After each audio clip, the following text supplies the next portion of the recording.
अस्सलाम वालेकुम दोस्तों, आप सभी का स्वागत करता हूँ एक और मोटिवेशनल कहानी की वीडियो में, जिसका नाम है ईमान का ज्ञान बताएगी। तो चलिए शुरू करते हैं। काफ़ी समय पहले की बात है। प्रतापगढ़ नाम एक राज्य था। वहाँ का राजा बहुत अच्छा था, मगर राजा को एक सुख नहीं था, वह यह कि उसके कोई भी संतान नहीं थी, और वह चाहता था कि अब वह राज्य के अंदर किसी योग्य बच्चे को गोद ले, ताकि वह उसका उत्तराधिकार बन सके और आगे की भागदौड़ को सुचारू रूप से चला सके। और इसी को देखते हुए राजा ने राज्य में घोषणा करवा दी कि सभी बच्चे राजमहल में एकत्रित हो जाए। ऐसा ही हुआ। राजा ने सभी बच्चों को पौधे लगाने के लिए भिन्न भिन्न प्रकार के बीज दिए और कहा कि अब हम 6 महीने बाद मिलेंगे और देखेंगे कि किसका पौधा सबसे अच्छा होगा।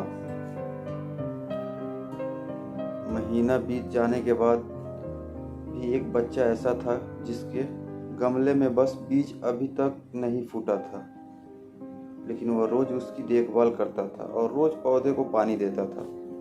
देखते ही देखते 3 महीने बीत गए। बच्चा परेशान हो गया।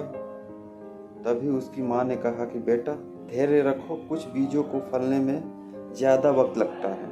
और वह पौधे को सींचता रहा।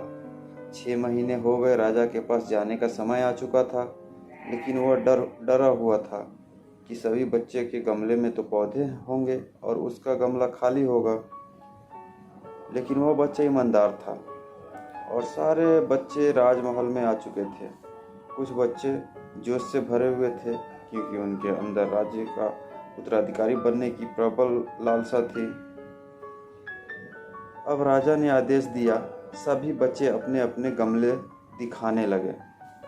मगर एक बच्चा सहमा हुआ था, क्योंकि उसका गमला खाली था। तभी राजा की नज़र उस गमले पर गई। उसने पूछा, तुम्हारा गमला तो खाली है? तो उसने कहा, लेकिन मैंने इस गमले की 6 महीने तक देखभाल की।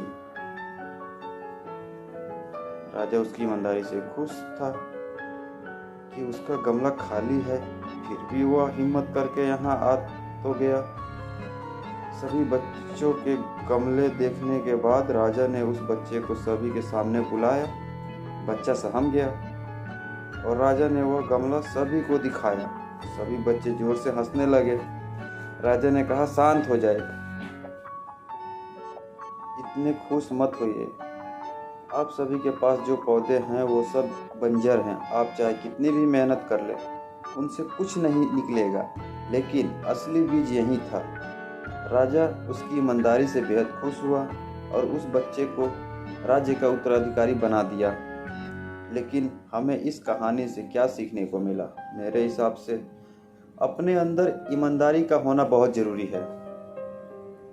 अगर हम खुद के साथ ईमानदार हैं तो जीवन के किसी न किसी पड़ाव में सफल हो ही जाएंगे, क्योंकि हमारी औकात हमें ही पता होती है।